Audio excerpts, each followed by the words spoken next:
بسم اللہ الرحمن الرحیم۔ السلام علیکم ورحمۃ اللہ وبرکاتہ۔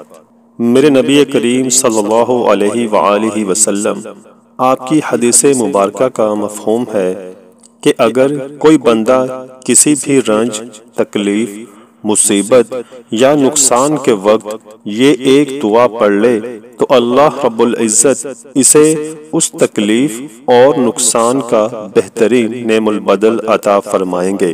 اس لیے آپ بھی خلوص نیت اور کامل یقین کے ساتھ ہر مصیبت، تکلیف اور نقصان کے وقت اس دعا کو پڑھنے کا معمول بنا لیں۔ بے شک اللہ رب العزت ہر چیز پہ قادر ہے۔ وہ دعا یہ ہے: انا للہ وانا الیہ راجعون اللہم اجرنی فی مصیبتی واخلف لی خیرا منہا۔